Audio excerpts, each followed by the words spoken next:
and you talking shit about me? Shut the up. Y'all don't even got a house to wash your ass. And then you talking shit about me? Shut the up. Even like when my children, love my children. All 4 of my children are adults. And I told them, listen, no more handouts. No more handouts. It can't. Floyd Mayweather's family drama is now adding even more fuel to the growing speculation surrounding his finances. His daughter has pushed back after reports and criticism suggested her father stopped giving her money. While defending herself against people questioning why she still accepts financial support from her parents, she argued there is nothing embarrassing about receiving help from your own family. But she also reportedly suggested that Floyd's decision to cut off that support may be connected to claims that his money situation has taken a serious turn. Wouldn't you want I want the same thing for my son. I don't want him to ever have to work. Why does that bother so much? And why is that always being thrown in my face like that's such a bad thing? That's not a... Floyd Mayweather Jr. recently discussed the way he handles financial support for his children during a podcast appearance. According to Floyd, he has reached a point where he does not want to keep handing them money whenever they ask for it. His explanation was that he wants his children to learn how to support themselves and become financially independent instead of depending forever on the fortune he earned throughout his boxing career. They go shopping, they put gas in their car, they party, they come back, I need money. I give them money, I buy them houses, I buy them cars. Told them, listen, from here on out, if you guys go to school or you work in one of my businesses, then you can branch off, get your own business, and I'll put the money up to help you start a business, but I need you guys to take what I've already started and triple and double that, and then I need my grandchildren to come behind you guys and do the same. After reports that her regular financial support had been stopped, Yaya Mayweather created even more discussion when she said she would like to know what it feels like to live with a normal 9-to-5 job. The statement immediately divided opinions. Some people supported the idea of her experiencing a more conventional working life, while others questioned whether someone raised in extraordinary luxury could realistically adjust to the pressures, schedules, and responsibilities of a typical workplace. Yaya Mayweather, right? So Yaya Mayweather is the daughter of Floyd Mayweather. Right. Obviously, Floyd Mayweather, world-time iconic boxer, made $1 billion in his lifetime. Money team. Come on. I seen her and I was kind of torn. At first, everybody was like going at her, oh my God, y'all going broke. But I'm like, never. You know, I wasn't really mad at what she was saying. So basically, she was saying, lately, I've been bored. So bored, I was thinking about getting a job just for the fun of it. Just for the fun. Now, for full context, she's been rich her whole life.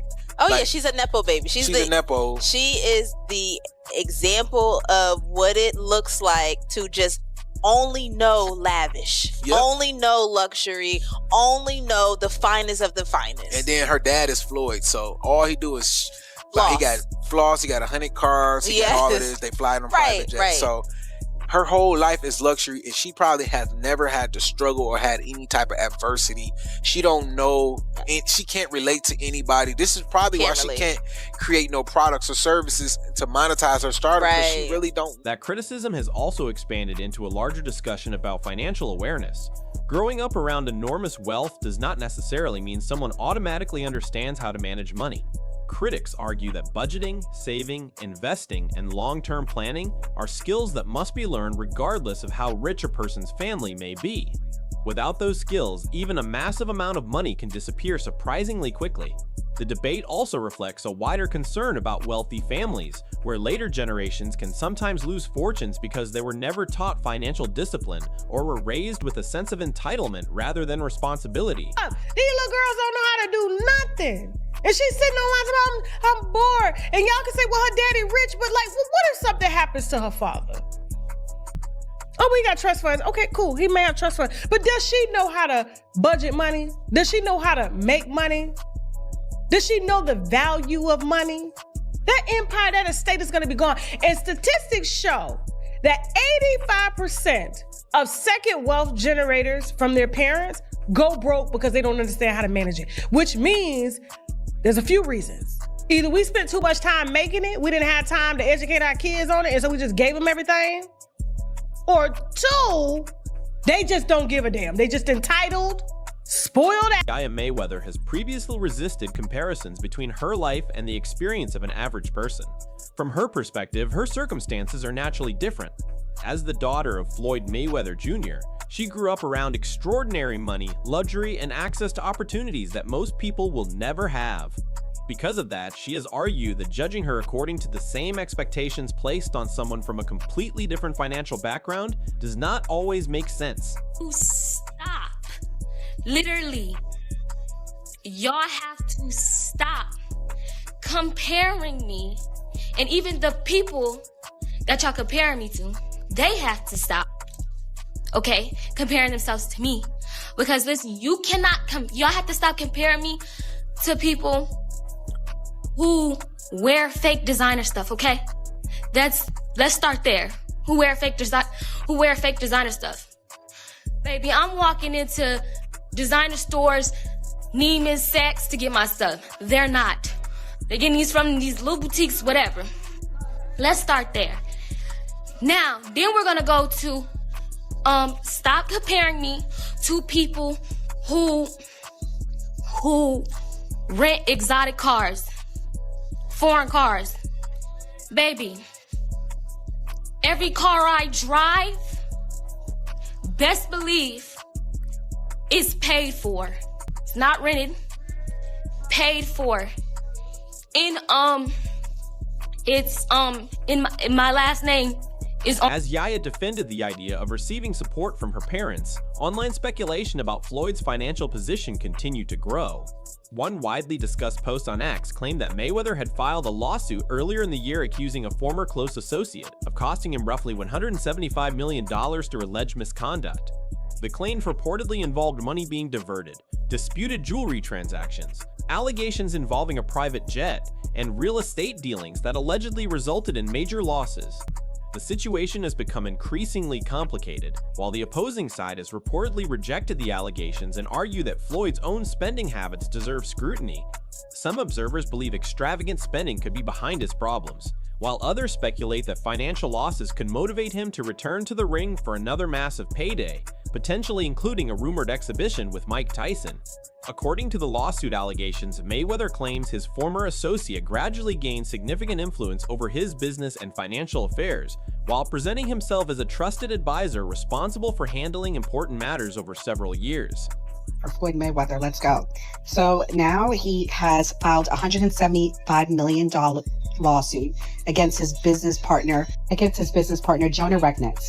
So the name should be familiar to you. He has been described as Floyd Mayweather's right-hand man for decades.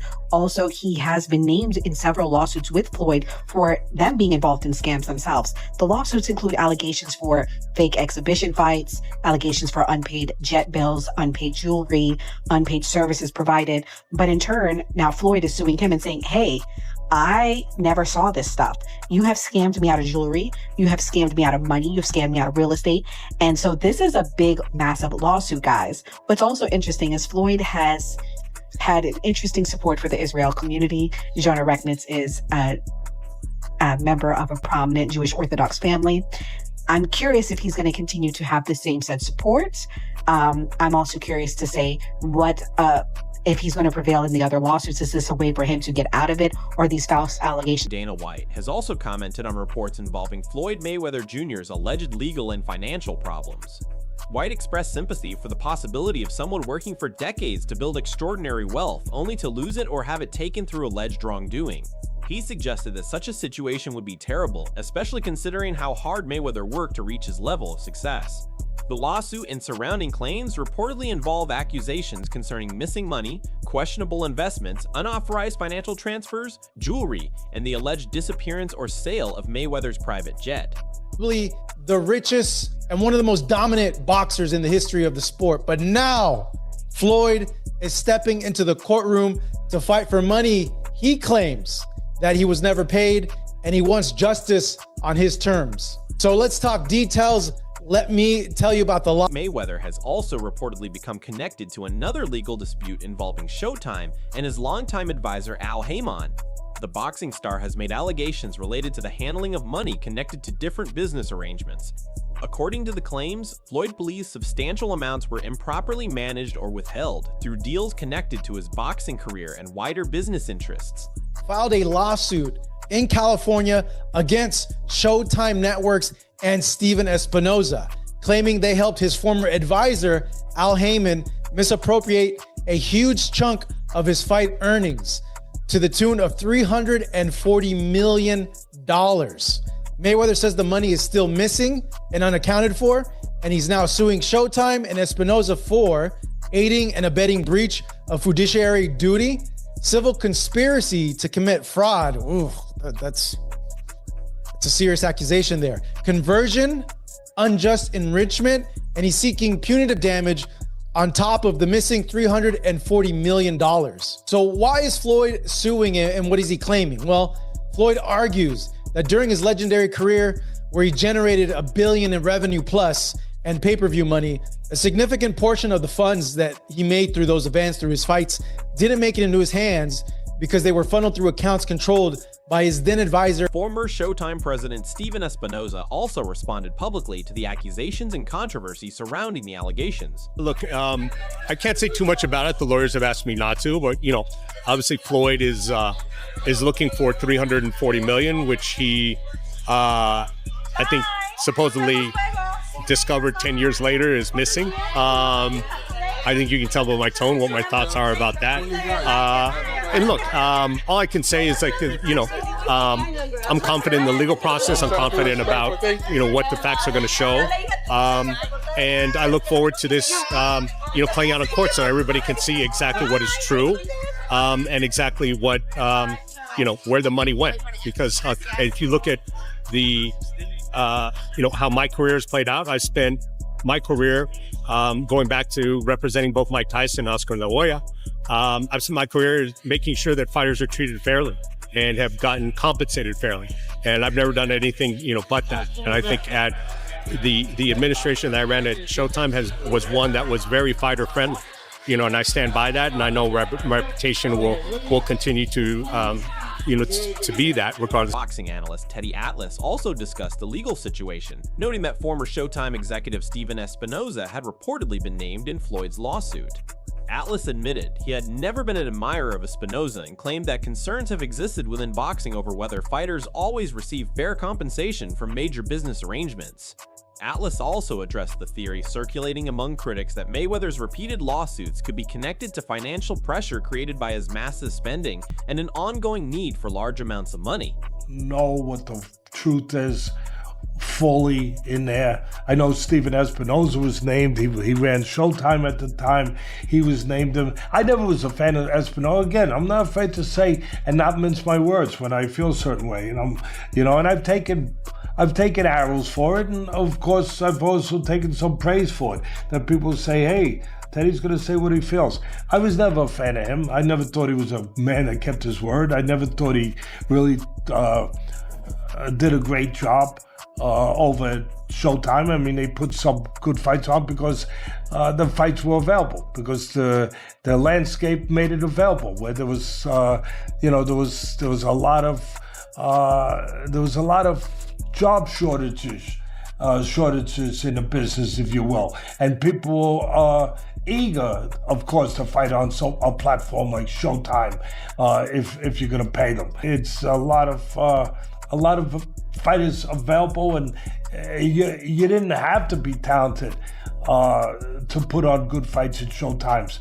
Like I said, there weren't a lot of places to go. There was a lot of unemployment. There were not a million places to go and get paid. So if there was a place, boom, there was a line of people waiting to get into that. Former ESPN writer Jason Whitlock has offered another critical interpretation of Floyd's situation. Whitlock argued that Mayweather has spent enormous sums while trying to maintain a lifestyle that keeps him connected to celebrity culture and the image he built around luxury. He suggested that this level of spending may have contributed to financial pressure and even raised the possibility of debt.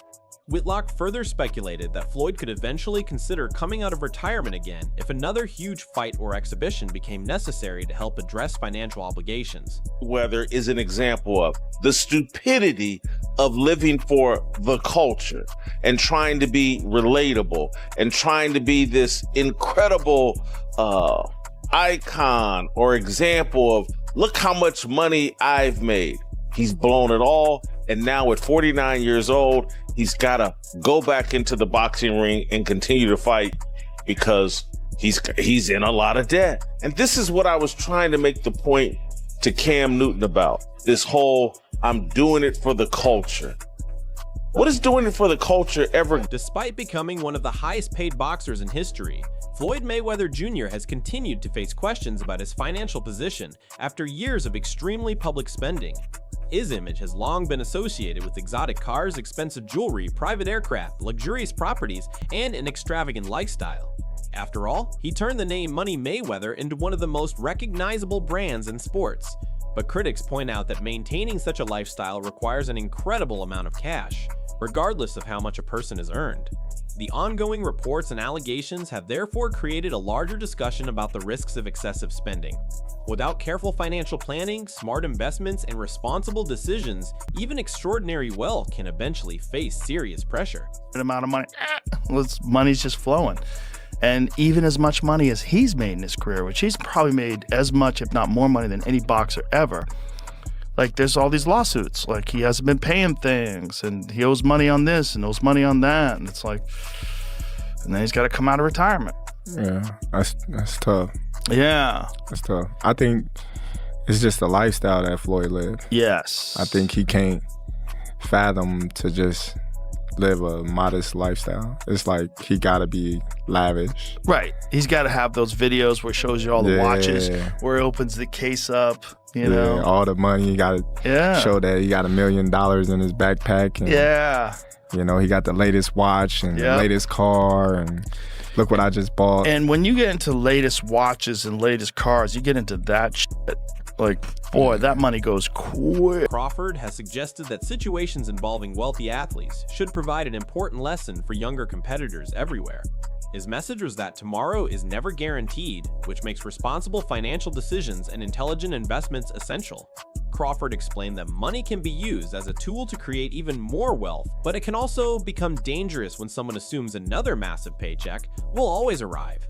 In his view, athletes must prepare for the future because failing to do so can leave them in serious trouble once the money stops coming. Shakur Stevenson, however, has defended Mayweather against some of the criticism. Stevenson argued that even if Floyd is dealing with financial difficulties, it would be wrong to compare his circumstances directly with those of an ordinary person. Because Mayweather accumulated such enormous wealth, what appears to be a financial crisis from the outside could still involve amounts most people could never imagine possessing. Headlines with Floyd right now about the money issues coming back. Like, what do you think about stuff like that?